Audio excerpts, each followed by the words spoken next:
Un cordial saludo a todos los oyentes de Radio María. Un día más, con la gracia del Señor, proseguimos el comentario del Catecismo de nuestra Madre, la Iglesia. Estamos en los inicios del credo. Creo en Dios, creo en un solo Dios. Después de haber explicado este significado del que Dios sea un único Dios y las consecuencias que de él se derivan, continúa el comentario. Y a partir del punto 232, ahora se habla de el Padre. Creo en Dios Padre Todopoderoso. Bien, el Padre. En el nombre del Padre, del Hijo y del Espíritu Santo. Se desarrolla ahora este tema en la explicación del credo. Dice el punto 232. Los cristianos son bautizados en el nombre del Padre y del Hijo y del Espíritu Santo. Mateo 28, 19. Antes responden creo a la triple pregunta que les pide confesar su fe en el Padre, en el Hijo y en el Espíritu Santo. Aquí viene una cita de San Cesario de Arles. Fides omnium Christianorum in Trinitate consistit, que dice, la fe de todos los cristianos se cimenta en la Santísima Trinidad. Es decir, que nuestra fe es trinitaria. Este es el comentario que yo quisiera subrayar especialmente. Nuestra fe es trinitaria. Y esto es importante subrayarlo porque aunque en el catecismo lo hemos recibido de una manera contundente, sí es cierto pues que después a veces uno observa en la manera de vivir la fe, de desarrollar ciertas devociones, a veces devociones, ¿no? Otras veces carencia de devociones, suele con cierta frecuencia observarse pues un desarrollo de la fe, una expresión de la fe poco trinitaria, que le falta la columna vertebral de nuestra fe trinitaria. Hay, por ejemplo, devociones legítimas, pero que cuando pasan a ocupar la columna vertebral de la vivencia de la fe, pues existe algo de deformación de la fe misma, porque no puede pasar a ocupar la columna central, la columna vertebral, pues lo que no es lo troncal. Hago un ejemplo concreto, que siempre suele ser lo que más ilumina. Pues, por ejemplo, yo me he encontrado algún caso que dice una persona, yo tengo mucha devoción a San Judas y al Espíritu Santo. Hombre, está bien, ¿no? Desde luego no es ninguna herejía. Pero entendedme que decir que uno tiene mucha devoción a San Judas y al Espíritu Santo es que no se puede tener devoción al Espíritu Santo, que es una de las tres personas de la Santísima Trinidad, en el mismo sentido que se tiene a San Judas o a cualquier otro santo, o incluso a la Virgen María. O sea, no puede ser, porque la devoción a San Judas será legítima, pero no puede estar ocupando un lugar central en la vivencia de la fe. Incluso a veces, hasta cuando se habla del propio Jesús, hoy en día también es frecuente escuchar referencias a Jesús de Nazaret, pues en un plano, pues como si fuese una devoción a un santo más, como si fuese una figura humana, olvidando su condición divina. Entonces, dice, no, lo de la Santísima Trinidad, eso para mí es un poco inalcanzable. Yo mi devoción es a Jesús. Hombre, si tú entiendes correctamente la devoción a Jesús, es que Jesús te introduce totalmente en el seno de la Trinidad. Él está plenamente en el seno de la Trinidad. Es la segunda persona, encarnada, hecho hombre por nosotros. Pero a veces pues parece que nos estamos refiriendo a él sin tomar, ¿no? Sin caer en cuenta de su condición divina, sin caer en cuenta de que es la segunda persona de la Santísima Trinidad. En algunas ocasiones a mí me ha gustado hacerles a los niños, pues en la catequesis, etcétera, pues para que nuestra referencia al niño Jesús, que se les hace a los niños en Navidades, esa referencia tan íntima a la humanidad de Jesús, a ese niño Jesús que se nos expresa, que nace en Belén y se expresa en ese pesebre, con ese signo de debilidad encontraréis a un niño acostado en un pesebre y envuelto en pañales. Bueno, pues algunas veces les he hecho a los niños la siguiente pregunta. ¿Y Jesús, antes de nacer en Belén, dónde estaba? Y los niños con su inocencia te responden, antes, pues en la tripa de la Virgen. Pues muy bien, ¿no? Sí, pero antes de estar antes de estar en la tripa de la Virgen, antes de estar en el vientre de María, ¿dónde estaba Jesús? Y entonces algún niño, el más espabilado de la catequesis, dice, en el cielo. Claro, ¿eh? Esa es la respuesta adecuada. Es decir, Jesús, antes de asumir la humanidad, esa humanidad de ese niño débil nacido en Belén, era Dios por toda la eternidad. Desde toda la eternidad Él era Dios junto con el Padre y junto con el Espíritu Santo. Esto es importante, ¿no? Que nuestro amor a Jesús sea entendido en toda la plenitud del misterio y que nos introduzca a la Trinidad. Incluso también otra deformación suele ser la de que nosotros nos refiramos a Dios mismo, pero sin especificar en Él o sin distinguir en Él las tres personas, ¿eh? Padre, Hijo y Espíritu Santo. Entonces nosotros relacionarnos con Dios sin poner en Él el rostro, ¿eh? Los tres rostros del Padre, del Hijo y del Espíritu Santo, no deja de ser una pobreza. No deja de ser una pobreza porque eso también lo podía haber hecho pues un judío antes de la revelación de Yahvé en Jesucristo, antes de que Él dijese yo soy el que soy y que nos fuese enviado el Espíritu Santo en Pentecostés. O sea, es una pobreza que nosotros, después de la plenitud de la revelación en Jesucristo y en el Espíritu Santo, pues sigamos dirigiéndonos a Dios como se podía referir un judío 500 años antes de la llegada de Jesucristo. Es una pobreza. Lo lógico es que nosotros nos dirijamos a Dios no solo en cuanto a una naturaleza, ¿no?, que divina, sino en cuanto a esas tres personas en las que se ha descubierto y revelado el Padre. Nos dirijamos a Dios Padre, nos dirijamos a Dios Hijo y nos dirijamos a Dios Espíritu Santo. Os he puesto en alguna ocasión un ejemplo que los ejemplos sé que siempre son un tanto, pueden, especialmente cuando nos referimos a las cosas de Dios, pues pueden pecar de atrevidos, pero bueno, con la confianza que tenemos en esta casa y en este nivel popular de explicar el catecismo, pues el ejemplo es el siguiente, ¿no? Pues dirigirse a Dios sin más, ¿no?, de una manera un tanto impersonal es como dirigirse a un apellido, a un apellido, pues Munilla, pues un apellido bien, pero también hay que ponerle nombre propio, el nombre propio de José Ignacio o Esteban o Ana Rosa es decir, lo lógico es ponerle el nombre propio. Bien, ya sé que este ejemplo que he puesto no puede ser aplicado literalmente a Dios, porque entonces estaremos diciendo que hay tres dioses distintos y es un solo Dios verdadero. Bien, pero aunque sea un solo Dios verdadero, se ha revelado como un Dios tripersonal, con tres personas. Y por lo tanto, la fe trinitaria, que tiene que ser la troncal en nuestra vida, nos tiene que ir educando a relacionarnos personalmente con el Padre, personalmente con el Hijo y personalmente con Dios Espíritu Santo.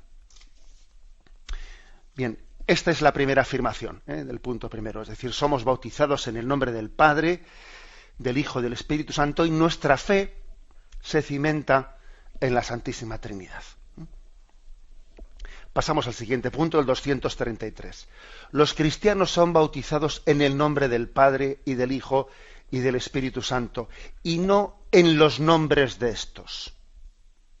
Pues no hay más que un solo Dios, el Padre Todopoderoso, y su Hijo único y el Espíritu Santo, la Santísima Trinidad. Un detalle que pues es posible que no hayamos caído en cuenta de él, porque es verdad que hay pues aspectos fundamentales en los que siempre hemos vivido, pero que igual no hemos caído en cuenta de ellos. Y es el siguiente. Nosotros hemos sido bautizados en el nombre del Padre, del Hijo y del Espíritu Santo. Pero, por ejemplo, un servidor, aunque yo me llame José Ignacio, yo no he sido bautizado en el nombre de San Ignacio. Yo no he sido bautizado en el nombre de San José. Se me ha puesto el nombre de San José y el nombre de San Ignacio. Pero no he sido bautizado en el nombre de ellos, no, no. He sido bautizado en el nombre del Padre, del Hijo, del Espíritu Santo, que es distinto. Un bautismo no tendría poder si fuese en el nombre de San Ignacio, en el nombre de San José, en el nombre de la Virgen María. No tendría poder, fijaros bien. Hemos sido bautizados con el nombre de Pedro, Juan, pero en el nombre de, con el poder de, con la autoridad de el Padre, el Hijo y el Espíritu Santo. No es una cuestión, no es una distinción meramente terminológica que parece que estamos aquí haciendo disquisiciones de calentarnos la cabeza. No, no, es que obviamente hay una distinción muy clara, esencial, entre el nombre de la Santísima Trinidad y los nombres de los santos con los que se nos bautizan. De hecho, fijaros, pues no existe, no ha existido la tradición de bautizarse con el nombre del Espíritu Santo. Pues no. O con el nombre de el Padre, pues tampoco. Sí que a veces se ha puesto algunos nombres que pueden asemejarse a los de la Santísima Trinidad. De hecho, el nombre que sí se utiliza es el de Jesús, ¿no? Se ha utilizado muchísimo el nombre de Jesús. Bien, pero de alguna manera también el nombre de Jesús hay una cierta diferencia con el del Padre y con el del Espíritu Santo por el hecho de que, siendo una persona divina, se ha encarnado, ha tomado la condición humana, y desde el momento en que el Verbo ha tomado la condición humana, también ha pasado, pues, a formar parte de nuestra propia condición, con lo cual sí ha existido la tradición de bautizar no sólo en el nombre del Hijo, sino con el nombre del Hijo, con el nombre de Jesús. Eso sí ha sido costumbre y sigue siéndola, ¿no? Y el nombre de Jesús es uno de los nombres, pues, más frecuentes pues entre todos los cristianos. Pero, insisto, es muy curioso esta distinción que hace aquí el Catecismo. Hemos sido bautizados en el nombre del Padre, del Hijo, del Espíritu Santo, pero no en el nombre de nuestro santo.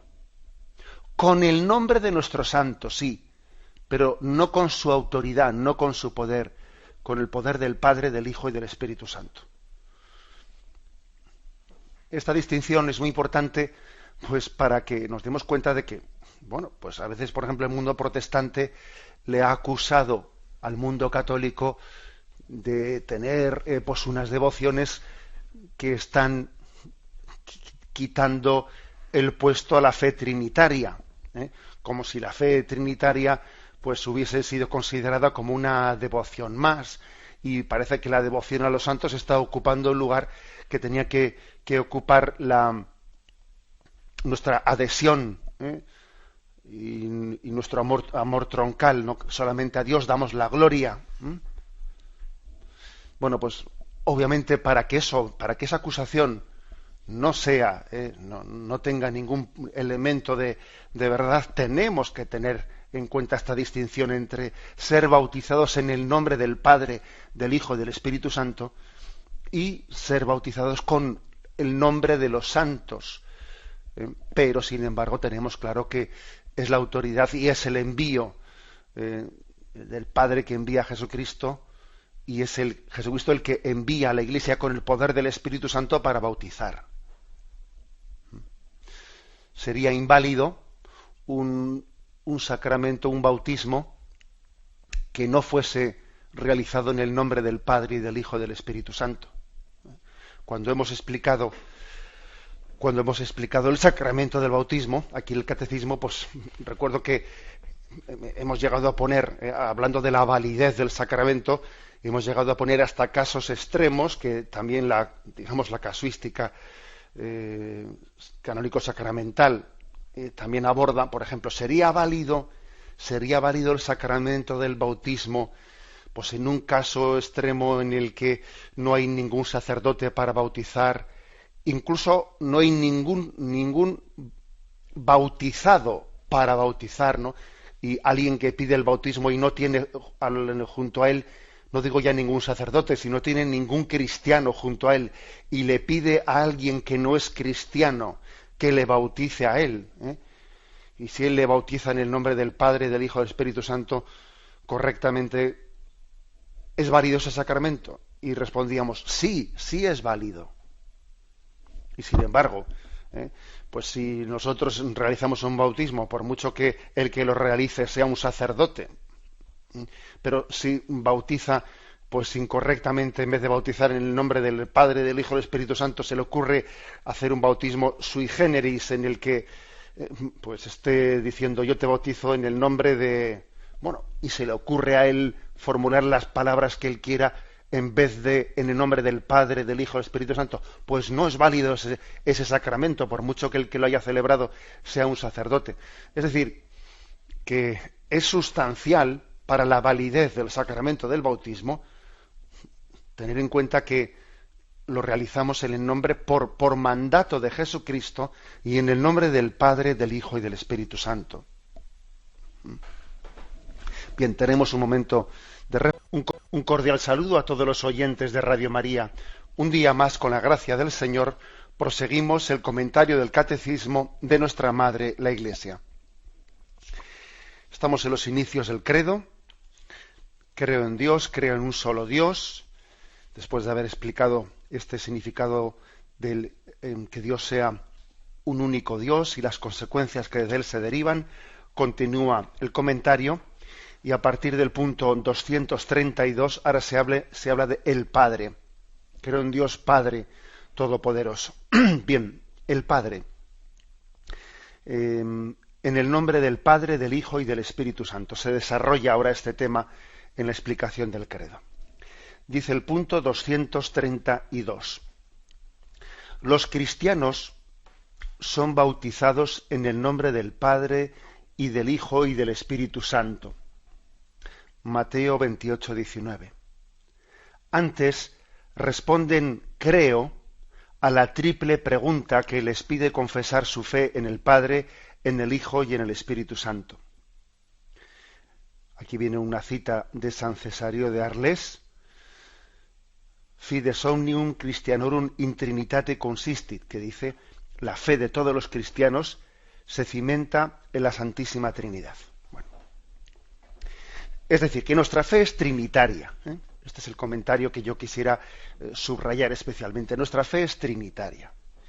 Y esto es importante subrayarlo porque aunque en el catecismo lo hemos recibido de una manera contundente, sí es cierto pues que después a veces uno observa en la manera de vivir la fe, de desarrollar ciertas devociones, a veces devociones, ¿no? Otras veces carencia de devociones, suele con cierta frecuencia observarse pues un desarrollo de la fe, una expresión de la fe poco trinitaria, que le falta la columna vertebral de nuestra fe trinitaria.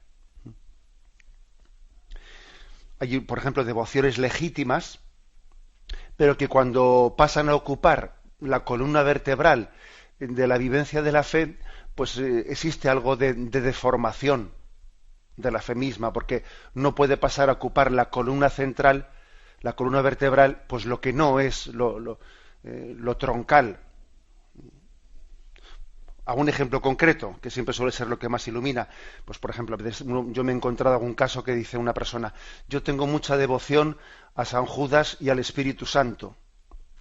Hombre, está bien, ¿no? Desde luego no es ninguna herejía, pero entendedme que decir que uno tiene mucha devoción a San Judas y al Espíritu Santo es que no se puede tener devoción al Espíritu Santo, que es una de las tres personas de la Santísima Trinidad, en el mismo sentido que se tiene a San Judas o a cualquier otro santo, o incluso a la Virgen María.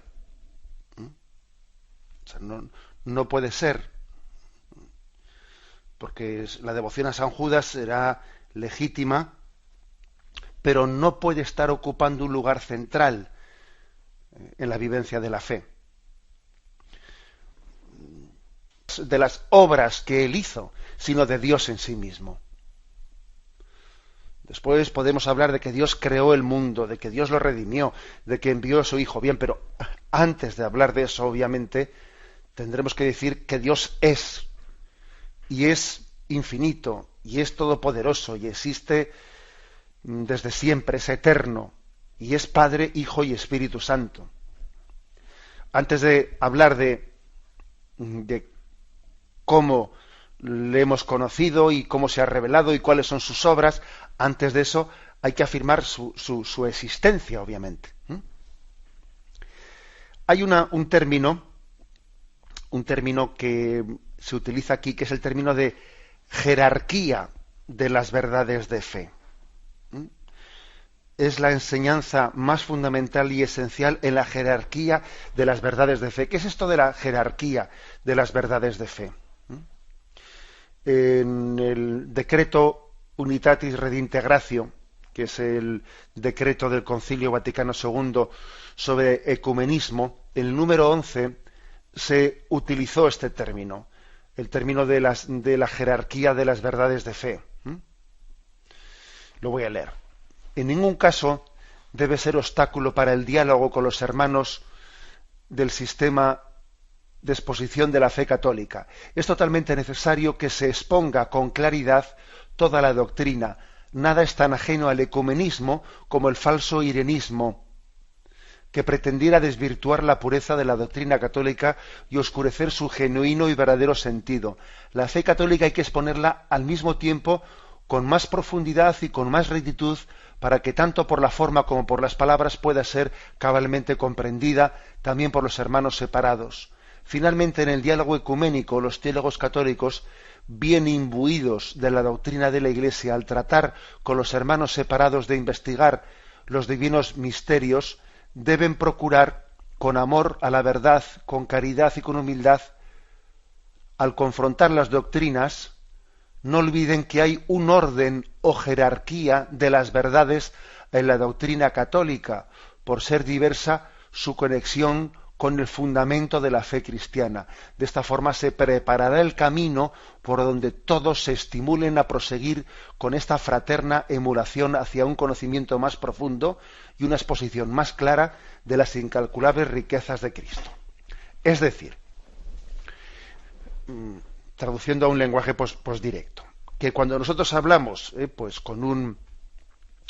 con un protestante, estamos teniendo un diálogo ecuménico con alguien que no tiene la fe católica, lo que no podemos hacer es decir, a ver, vamos a llegar a una especie de acuerdo, luego, venga, pues yo voy a ceder en la Eucaristía y en la Virgen, y tú cedes en la divinidad de Jesucristo y tal, y entonces, bueno, pues vamos a hacer un denominador común, y yo me callo en lo del purgatorio porque eso no te gusta a ti, tú te callas en lo otro que no me gusta a mí, y entonces llegamos, obviamente eso no es ecumenismo.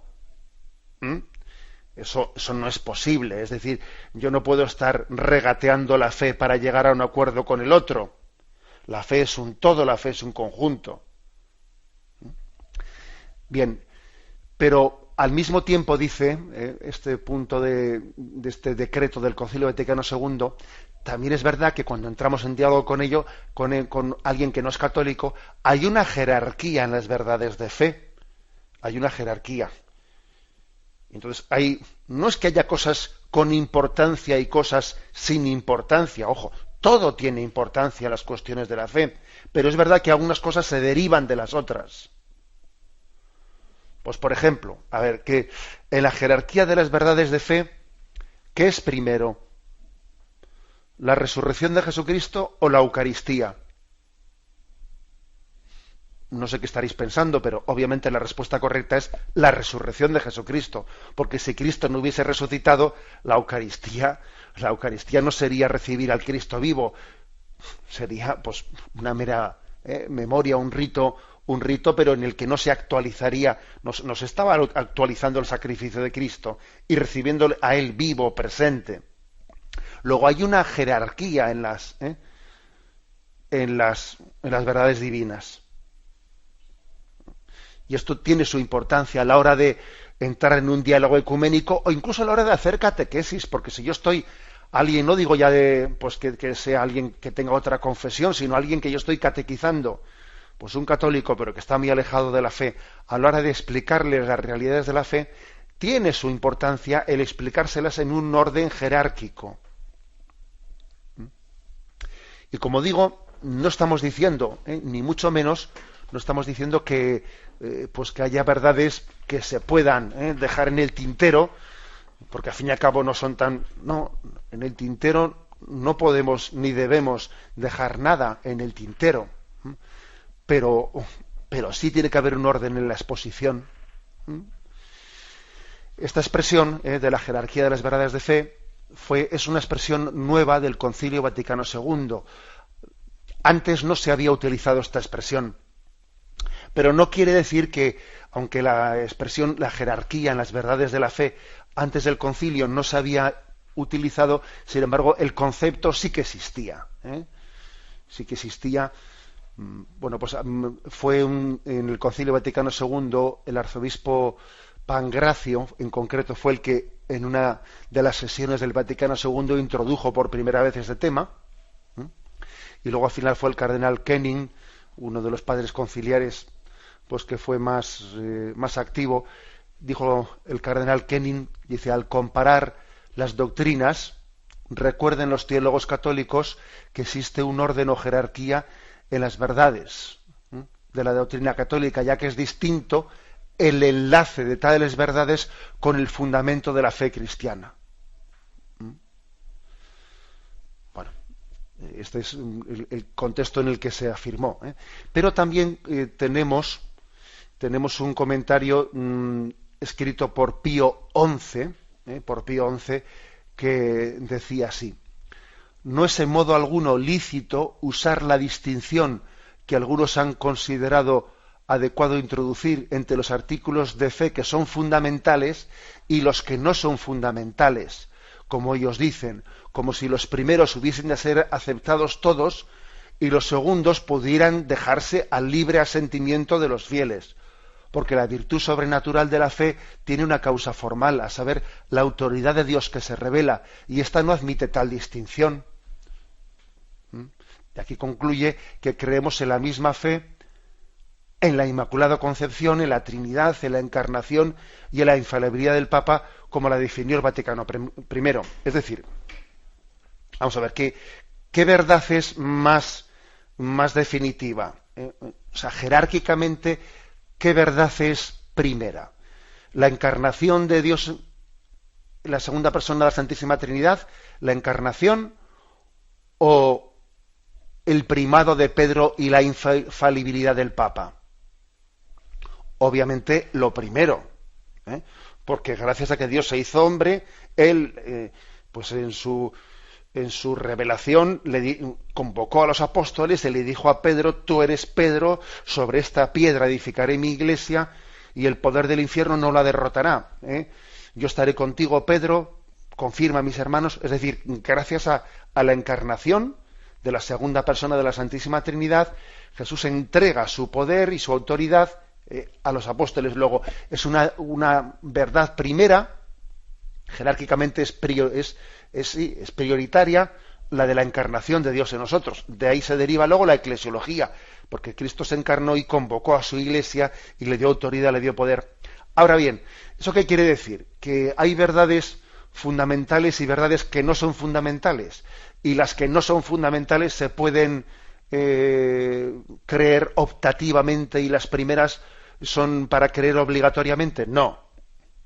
Aquí Pío XI, en ese texto que os he leído, dice: no, eso no es así. O sea, todas las verdades, en la medida en que son reveladas, las creemos porque están apoyadas en la autoridad de Dios. Y entonces, como están apoyadas en la autoridad de Dios que se revela, yo tanta obligación de creer tengo, pues en una cosa como en la otra. O sea que sí existe una jerarquía de verdades de fe, pero no en el sentido de que unas sean importantes y otras no sean importantes. No en ese sentido, sino en el sentido de que unas se derivan de otras. Os he puesto antes el ejemplo de que los sacramentos se derivan de la resurrección de Jesucristo. Si Cristo no hubiese resucitado, los sacramentos no son nada, porque son el conducto por el que recibimos la vida de Cristo resucitado. Bien, como veis, es una distinción pues que tiene, tiene su importancia. Tenemos un momento de reflexión y continuaremos enseguida. Continuamos en esta edición del Catecismo. El punto 234 que hemos explicado también en la intervención anterior termina con esta cita que veis que pone en los que seguís el Catecismo, los que me refiero que tenéis el libro delante vuestro, en la explicación pone DCG. DCG significa el Directorium Catequisticum General, el Directorio General Catequístico, catequético, perdón. Entonces, este Directorio General, el número 47, tiene esta cita. Toda la historia de la salvación no es otra cosa que la historia del camino y los medios por los cuales el Dios verdadero y único, Padre, Hijo y Espíritu Santo, se revela, reconcilia consigo a los hombres apartados por el pecado y se une con ellos. Es decir, que toda la historia de la salvación es como un desarrollarse, es como ese misterio de la Trinidad que decimos que es el troncal, pues desplegarse, se despliega. La Santísima Trinidad es el misterio central. Bueno, pues toda la historia de la salvación es ese misterio central desplegado. Como cuando hay un rollo de tela que poco a poco se va desplegando y salen metros y kilómetros de tela porque estaba perfectamente recogido. Así es el misterio de la Trinidad cuando después, dice aquí, a lo largo de toda la historia, pues Él nos crea, se revela, nos reconcilia con Él, porque nos habíamos apartado por el pecado, nos lleva a Él, nos introduce en su intimidad, etcétera, etcétera, ¿no? Es como el desarrollo es la consecuencia última de que Dios es amor, de que Dios es misericordia, de que es Padre, Hijo y Espíritu Santo. La consecuencia última de que entre el Padre, el Hijo y el Espíritu se amen como se aman entre ellos, pues de ahí se deriva la creación y se deriva por puro amor y libertad suya, pero se ha derivado. Y ahora mismo si Dios no fuese Padre, Hijo y Espíritu y no se amase y no tuviese ese amor eterno entre las personas divinas, ahora mismo no estaríamos aquí hablando. O sea, la prueba de que no estamos hablando de cuestiones angelicales y remotas que están allí arriba y mi vida está aquí abajo y a mí no me da de comer, a veces decimos burradas de esas, ¿no?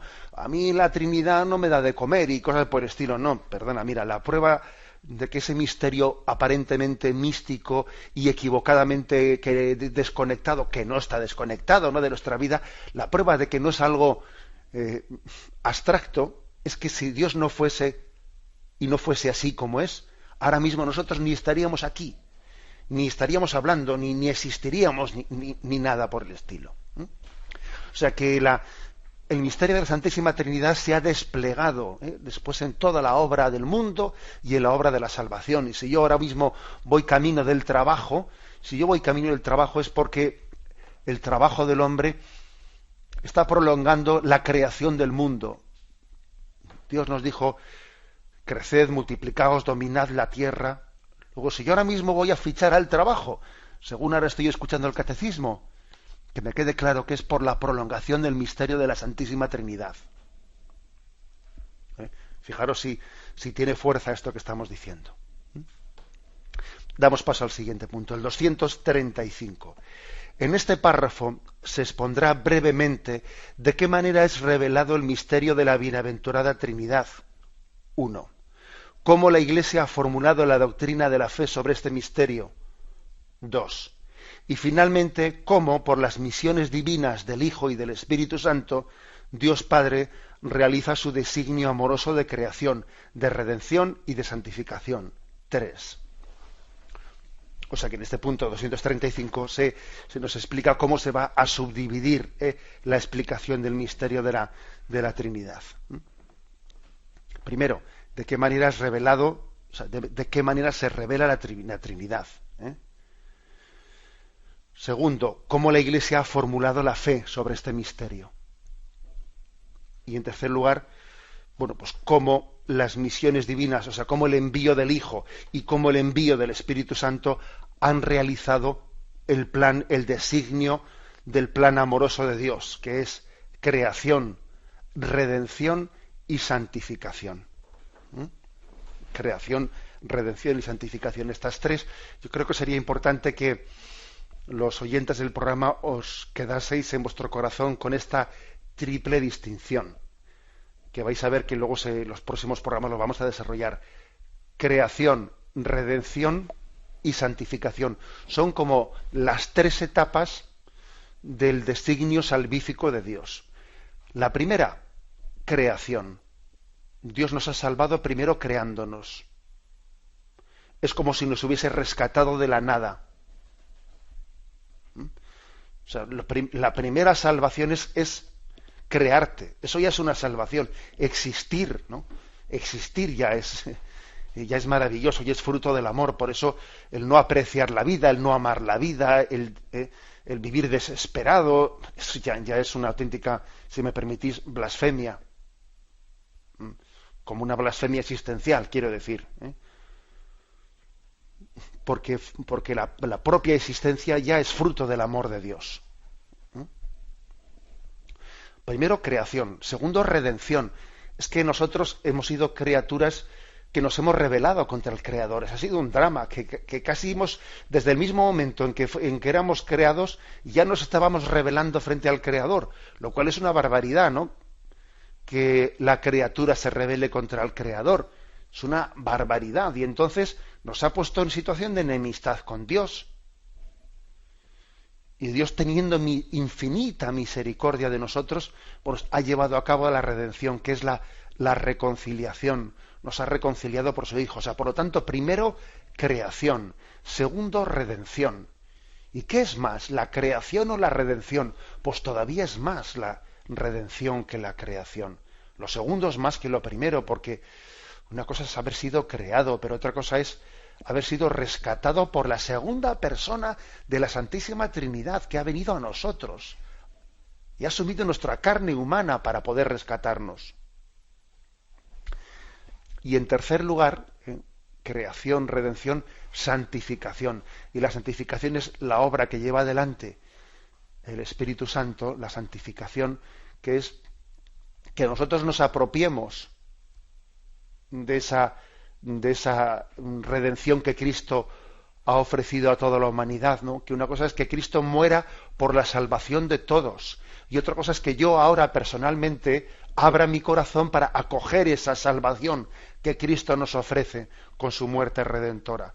Y esta tercera fase, ¿no?, le llamamos santificación. Bueno, pues fijaros una cosa.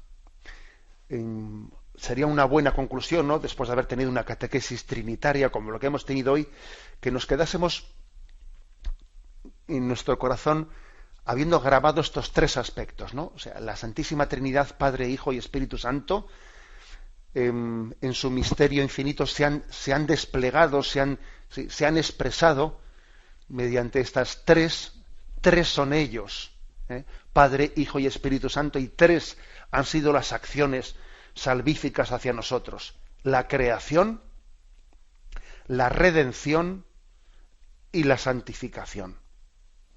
La primera, la creación, se la apropiamos especialmente al Padre, aunque son las tres personas las que crean, pero se la apropiamos especialmente al Padre.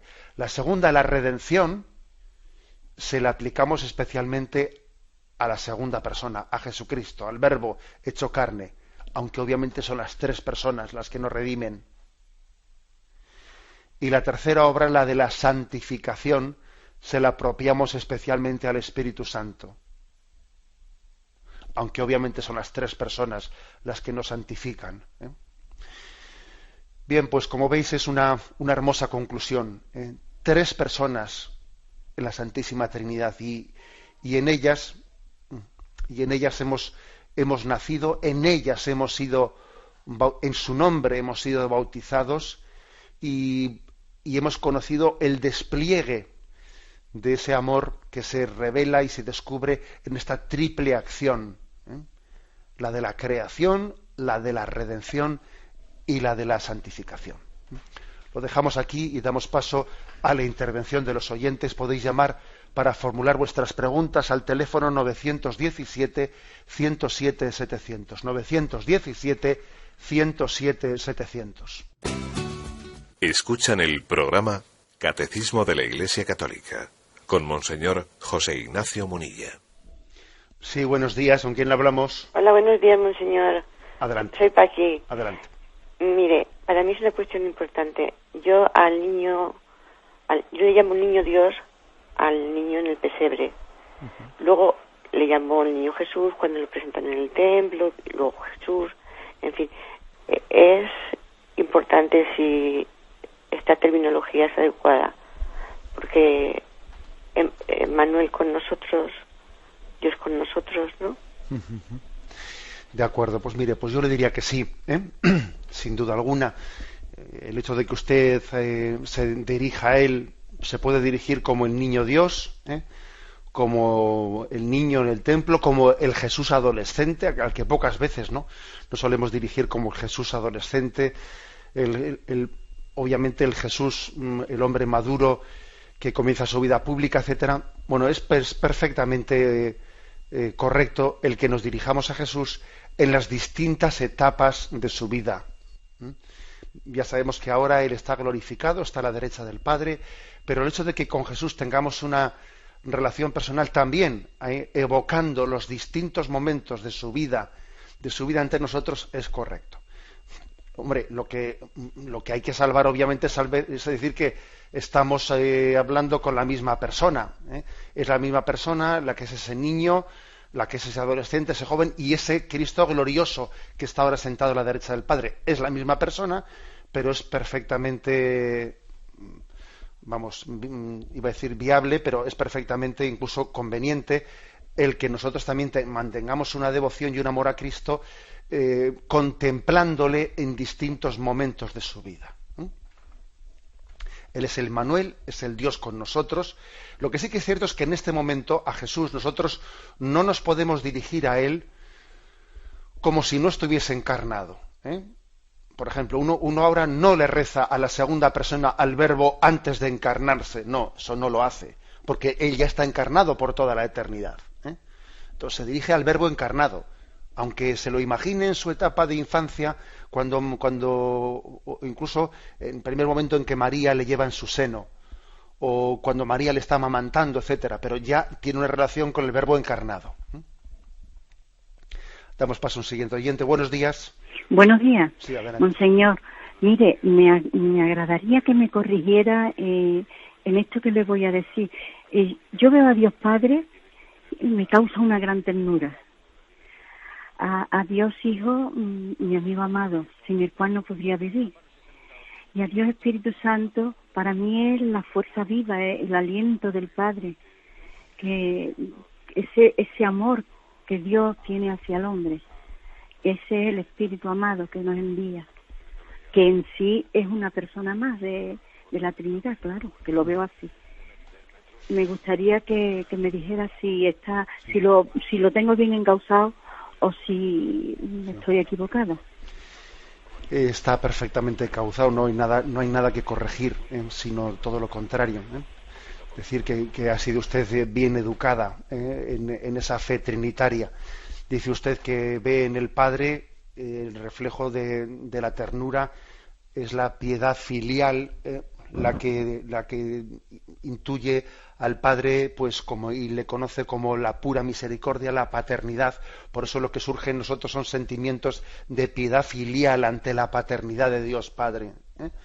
En Jesucristo descubre usted lo percibe como el hermano, como aquel que ha asumido nuestra naturaleza humana para comprendernos desde cerca, para compartir nuestras situaciones, también humanas, que Él las ha compartido.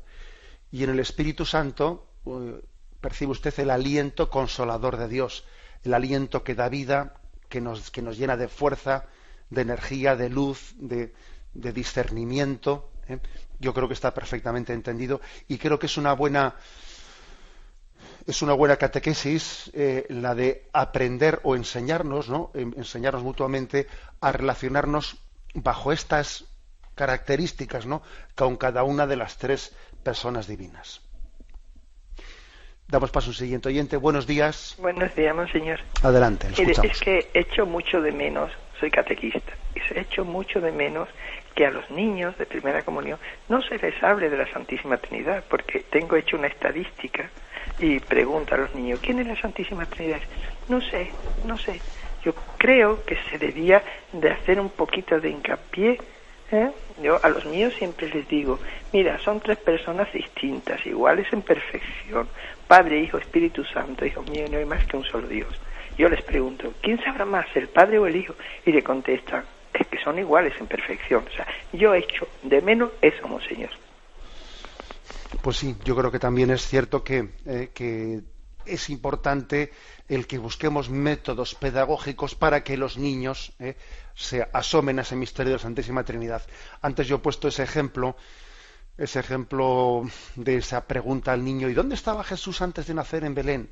Estaba en el vientre de su madre, estaba en el seno de su madre. Sí, pero antes de estar en el seno de su madre, ¿dónde estaba Jesús? Estaba en el cielo desde toda la eternidad, con el Padre y el Espíritu Santo, ¿no? Es decir, es muy importante hacer ese esfuerzo catequético de remontarle al niño al misterio de la Santísima Trinidad, porque de lo contrario no va a entender suficientemente el misterio que celebramos en Belén. De lo contrario, el niño se va a quedar pues con los aspectos, si queréis, más un poco pastoriles, de que la belleza del Belén, del nacimiento, etcétera, pero no se asoma, aunque un niño a esa edad se asome únicamente, sí, pero es importante asomarse a su nivel al misterio de la misericordia de Dios que se encarna, que viene a nosotros, que se hace cercano. O sea que sí que conviene eso. De lo contrario, luego, hace poco me ocurrió a mí que estaba haciendo una visita pues así de turismo religioso, en un lugar determinado de España, no en un santuario. Entonces se me acerca una pareja que la verdad es que me llamó la atención, pues el cariño y el respeto con el que preguntaban, ¿no? Y vieron un sacerdote, se acercaron a mí y entonces me preguntan, oiga, ¿es aquí, nos han dicho, donde están las reliquias de la Santísima Trinidad? Y yo, madre mía, que escuché eso, dije, las reliquias de la Santísima Trinidad. Lógicamente procuré no poner cara así de espanto, ¿no?, ante la pregunta que me hacían, pero pues con toda la paciencia que pude e intentando no humillarles para que no se diesen cuenta que habían hecho una barbaridad de pregunta, pues fui un poco conduciendo lo que me habían preguntado, ¿no? Pero yo decía para mí, pero estos qué entenderán, pero fíjate tú, ¿qué les habrán explicado? ¿Qué catequesis tendrán para preguntar aquí por las reliquias de la Santísima Trinidad? ¿Pero qué se pensarán estos que son reliquias? Bueno, bien, o sea que nos falta una catequesis muy profunda, una catequesis muy profunda, y obviamente tenemos que poner bien las bases desde los niños. Paso a despedir el programa. Que esta bendición del final del programa sea una bendición en la que caigamos en cuenta que somos bendecidos en el nombre de la Trinidad. En el nombre del Padre, del Hijo y del Espíritu Santo recibimos la bendición que es la expresión del amor de Dios. La bendición de Dios Todopoderoso, Padre, Hijo y Espíritu Santo, descienda sobre vosotros. Alabado sea Jesucristo.